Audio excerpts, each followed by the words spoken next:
Hello everybody, welcome back to E Squared. As I mentioned last week, E Squared stands for Exposure and Education, right? So what we're going to be talking about is my week in review, but I want to give you a backdrop so those of you who've seen this for the first time. So sponsored by FFL, Kendall Financial Group. What we focus on and what I do, I'm an insurance financial specialist, right? And what do we focus on? Well, just to give you an idea, those who are looking up for the first time, we protect families with life insurance programs. Now, we work with probably about 16 different carriers to do this, which allows us to look across the board to see what's going to be the best for our clients. And we do that with general life insurance. Many of you heard about that, obviously. And we also focus on specialty programs. And these specialty programs are important because we deal with guaranteed lifetime income. Those who are looking to retire, and how do they take some of that retirement, IRAs, 401ks, how do they guarantee that money never to run out? And then we also have programs that provide tax-free income for retirement. It's a specialty program. I really love these, and many of my clients really like those as well. And then we also show clients how to create tax-free educational funds for their loved ones, for the little ones that are growing up, and they want to make sure that in the future they have something for them. And then lastly but not least, legacy. How do we leave funding and resources for those in the future, for the generations coming up in the future? So this week, E Squared, we're going to talk about the stories of the week. And one of the stories of this week was a woman that I was speaking to, a client, 50 years young, lost her husband not that long ago. And we never consider the impact when you lose a loved one, the impact financially, spiritually, socially in many cases. And those are things that people struggle with.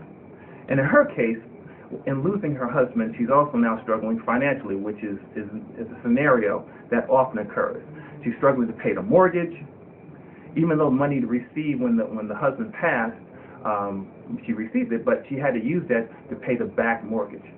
Now, interestingly enough, they had some insurance for a good period of time, but then the husband wasn't working, and they let the insurance policy lapse. And in speaking to her, she said, "Richard, I wish I had kept it up, because if I had done that, then I would not be in the situation I'm in."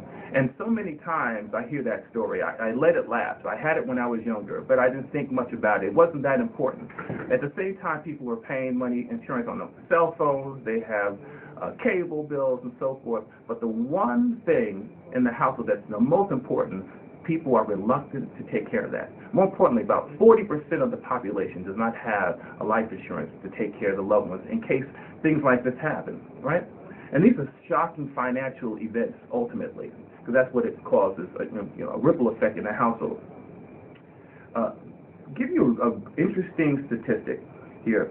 According to U.S. Census, they said about 800,000 people are widowed each year in the United States. 800,000 people. Nearly 700,000 women lose their husband each year. And again, so those of you who listen to this, you know that if you're one of those people, you can understand what this person is going through. And in her case, this losing the funding sources, losing her significant other, her partner, and so forth, also had a devastating impact on her financial capabilities, right? And far too often, we find that people fall in poverty as a result of losing that spouse, because they're depending on two incomes, not planning for the future. And it's something that I hear all the time. And more importantly, this financial impact, or this financial shock, is said to affect so many people. So there was a study done by they're called the Pew, let me make sure I have this right, Pew Survey of American Family Finances. They took a national survey of more than 7,800 households. And here are some of the statistics they found. They found that the median cost of households' most expensive shock, meaning the cost of some financial output, was around $2,000, right? The median household spent half a month of income on its most expensive one. The other thing that was interesting too. It says nearly 50% still had not recovered at the time of the survey from that shock, from that loss, right?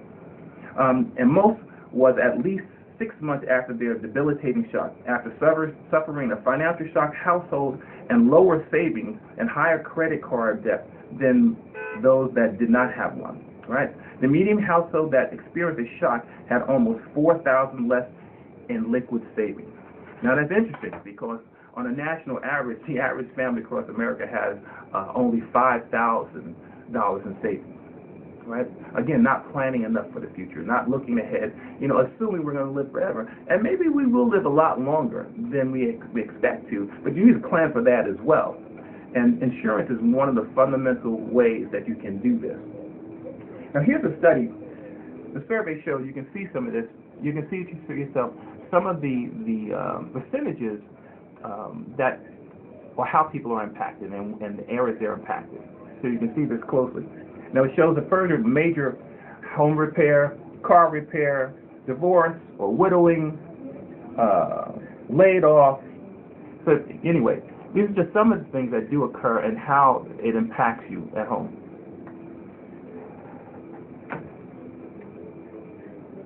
Okay, it's interesting to note, I'm going to share some statistics with you and, some of the stories that do happen on the other side of things as well, in terms of how people are actually helped and are doing something right now to plan for the future. But it's interesting to note that 1 in 3 Americans has zero saved for retirement. 1 in 3. And you can see the statistics in terms of how it impacts and where it's impacting, right? And that's unsettling because most of us don't think of that. We don't think about the future. We don't think about what's happening.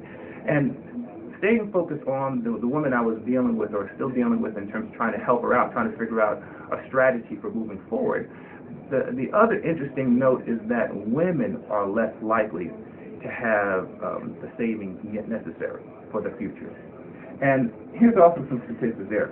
I'm just going to show it up on the screen so you can get a chance to look at it. Right? That's 38% less likely to have retirement than men. Now, they also talk about some of the reasons for this, and it could be, women are staying home. More importantly, they're making less money, and all the things that women's rights are still fighting for today. It's not a pretty picture, but if you understand that these are some of the things that you're going to deal with, you should start to plan now. Now, I have a 19-year-old in college, young lady, and I think about this because I only have one child, her. And I'm always talking to her about, making sure she's planning for the future, or we're talking about how to plan for the future. Now, she's in college yet, so she's not obligated to do anything on her own as of yet, but she will. And the important thing is, once you are provided or exposed to something, and you're educated on these things, then that's when opportunities are created. That's when possibilities are created, and that's what E squared is about: exposure and education, right? So, on a highlight, we talked about the gap of men and women, and here's another statistic that I saw. It says the gap between men and women retirement savings widens as balances get higher. Whereas men and women are about as likely to have $10,000 to $99,000 saved for retirement, men are twice as likely than women to have savings balances of $200,000 or more. Tough out there. So let me tell you the highlight of my week, and this is a little different because we're working with a young family, young couple, and have a 3-year-old. And their goal was, look, I want to make sure that there's some money for the child in the future. Things are changing, Social Security, and so forth and so on. So we created this program for the son, which is ultimately a tax-free retirement program for a 3-year-old. And it has cash accumulation over time. Now he's 3. So at 60, I think, the number that came out was something like $400,000 a year the child would have access to every year until he is 100 years of age. Right now, the father's spending, I think, is $200, $250 a month. There's only one child, so it makes a whole lot of sense for him. You don't have to spend that much. It's all based on the individual. But the most important aspect of this is that At 60 years old, the child will have something close to $400,000 on income to pull out, tax-free. Now, I don't know about you, but that's going to be a very nice day when he gets to it. Now, the father went and said to me, he said, maybe the child won't have a feel a need to do any work or learn or go any further in life. I said, well, don't tell him about it, right? But in any event, those are just some of the little things you can do. You start early, it pays off in the end. Compound interest definitely is going to benefit this young man in the future. So that is one of the stories. We have a second story of the week, I think the more positive story of the week. And we'll have more as we move on. We'll talk about lifestyles, how people are living, and how people do retire. In the meantime, I want to share with you one last thing. I have an upcoming workshop that's going to be in this month, February 23rd, and it's going to be at 7 o'clock to 8:30 at the Courtyard Marriott in West Orange, 8 Rooney Circle, West Orange, New Jersey. We only have seating for up to 40 people, so you're going to have to RSVP. I have a number here you can call in. The number should be up either today or by this week, but write it down. And so if you've been planning to attend, please do so early. So here's this number here. Again, it's going to be my workshop on retirement planning, and we'll talk about some other things as well in terms of how you plan for your future. All right? Last but not least, I'm still looking to meet with, and this is part of my goal of 1,000+ new clients each year, right? Or this year. I told you that. So those of you who are reaching out to me, thank you very much. And those of you who are referring me, thank you very much. Please continue to do so. I want to help as many families as possible. I'm also looking to hiring agents, as we mentioned, because I can't do it by myself. One of my agents up in Rhode Island had a great week just in helping, quite a few families, which is always a benefit. The goal is to help as many families as possible. And let's see that. And I told you we have the best training. Now next week I'm going to be in our Dallas conference for a week, and more training, figuring out how to serve you guys better, how to do better by the client, and just learn a little bit more strategies on how to be helpful.